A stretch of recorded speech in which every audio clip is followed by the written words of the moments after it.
नमस्कार, मैं हूं मनोज सिंह और आप देख रहे हैं Vikramshila academy Lucknow YouTube channel. अभी मई चल रहा है और इसके बाद बरसात शुरू होगी और बरसात होते होते या उसके बीतते बीतते डेंगू का डंक पूरे देश में फैल जाता है। स्पेशली बड़े महानगर या बड़े शहरों में तो जानलेवा हो जाता है डेंगू। हर साल हज़ारों मौतें होती हैं, लाखों लोग अस्पताल में भर्ती होते हैं और सबसे बड़ी चीज़ ये है कि डेंगू का अभी तक कोई इलाज या अभी तक कोई दवाई नहीं उपलब्ध है। नॉर्मली जो भी डेंगू पीड़ित होते हैं उनको पैरासीटामोल दिया जाता है और कहा जाता है कि ज़्यादा से ज़्यादा लिक्विड उनको दिया जाए। डेंगू के लिए सिर्फ एक ही उपाय है अभी तक जो बताया गया कि बचाव, यानी मच्छर जनित, ये मच्छर से फैलता है, वेक्टर जनित है और इसका जो मच्छर है वो साफ पानी में पनपता है। इसीलिए बरसात के बाद तुरंत कहा जाता है कि कूलर या ऐसी जगहों पे जहाँ भी पानी इकट्ठा हुआ हो उनको ना इकट्ठा होने दे, या जहाँ पर भी तालाब वगैरह हैं वहाँ पर पानी में मोबिल या कोई चीज़, मिट्टी का तेल या इस तरह का कोई ऑयली प्रोडक्ट उस पर डाल दें, जिससे कि इसके लार्वा जो हैं उसमें पनप ना पाएँ। इसके अलावा इधर एक नई मछली जो है गम्बूजिया, जो मच्छरों के लार्वा को खा जाती है, उसको भी बस्तियों में जो तालाब वगैरह हैं उसमें डाला जाता है कि जो सतह पर जो डेंगू के मच्छर के लार्वा हैं उनको ये खा जाती है। दरअसल आज है 16 मई और 16 मई को राष्ट्रीय डेंगू दिवस मनाया जाता है। हर वर्ष की तरह इस बार भी हमारे देश में राष्ट्रीय डेंगू दिवस मनाया जा रहा है और इसका उद्देश्य है देशवासियों को जागरूक करना, डेंगू मच्छर से साफ सफाई रखना और डेंगू से बचाव कैसे किया जा सके इस पर लोगों को जागरूक करना। इस वर्ष राष्ट्रीय डेंगू दिवस की जो थीम है, समुदाय से जुड़ें और डेंगू को दूर करें। तो ये तो था राष्ट्रीय डेंगू दिवस, लेकिन लगातार चर्चा चल रही थी कि क्या डेंगू के लिए भी कोई टीका इन्वेंट हो सकता है या डेंगू ऐसा कोई टीका हो जिसको लगाने से डेंगू बीमारी न हो। हालांकि एक टीका बना था इससे पहले, WHO ने उसको मान्यता भी दे दी थी, लेकिन उस टीके का साइड इफ़ेक्ट रहा और साइड इफ़ेक्ट बड़ा ख़तरनाक था कि टीका लगाने के बाद जो स्वस्थ लोग थे उनमें डेंगू की संभावना ज़्यादा बढ़ गई थी। कल यानी 15 मई 2024 को WHO ने डेंगू के दूसरे टीके को मंजूरी दे दी। दरअसल जब भी WHO किसी दवा या टीके को मंजूरी देता है तो उसके पीछे प्रॉपर उसका एक लंबा रिसर्च वर्क होता है, तभी वो उसको मंजूरी देता है। ये जो नया टीका, जो दूसरा टीका है अब तक का, इसको जापानी फार्मा कंपनी टाकेडा ने बनाया है और इस टीके का नाम क्यूडेंगा है। अब ये जो टीका है वो दिया किसको जाएगा, तो 6 से 16 साल के बच्चों को डेंगू का ये नया जो टीका है क्यूडेंगा, ये दिया जाएगा। इसमें 2 खुराक होंगी और 4 प्रकार के डेंगू से ये बचाएगा।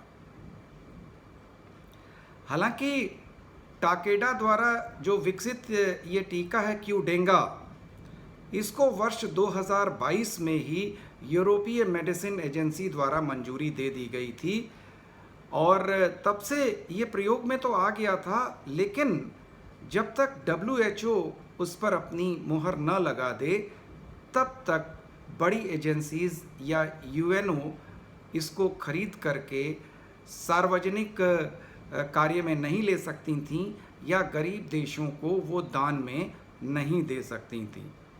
तो जैसे ही डब्ल्यूएचओ ने क्यूडेंगा को परमिट किया या इसको मंजूरी दी, वैसे ही यूनाइटेड नेशंस और बड़े जो एनजीओज़ हैं उन लोगों ने इसकी खरीद अब वो कर सकते हैं और गरीब देशों में जो डेंगू प्रभावित जो देश हैं वहाँ पर इनको भेज करके 6 से 16 साल के बच्चों को वो लगा सकते हैं।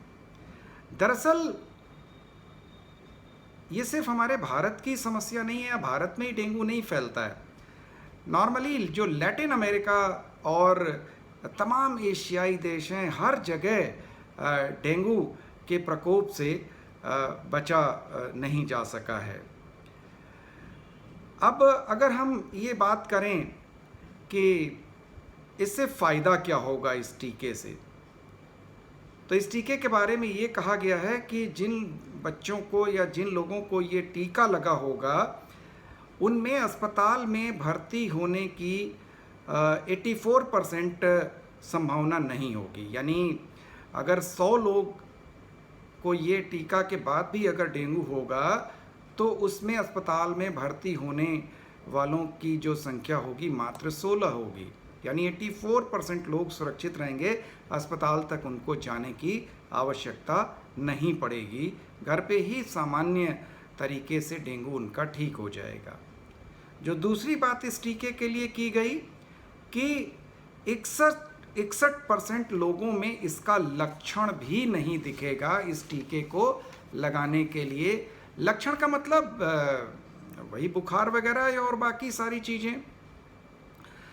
दरअसल इस टीके के आने के बाद डब्ल्यूएचओ भी काफ़ी उत्साहित है।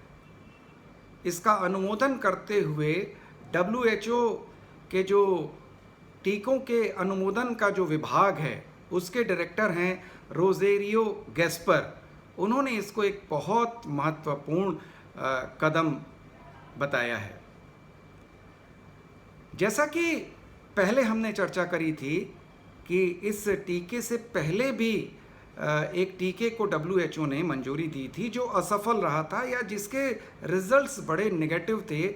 सनोफी पास्चर ने उसको इन्वेंट किया था या बनाया था। अगर हम वर्तमान वैश्विक स्थिति की बात करें तो लगभग 120 लैटिन अमेरिकी और एशियाई देश डेंगू से पीड़ित हैं और इसके लिए वहाँ पर कोई भी विशिष्ट इलाज नहीं है।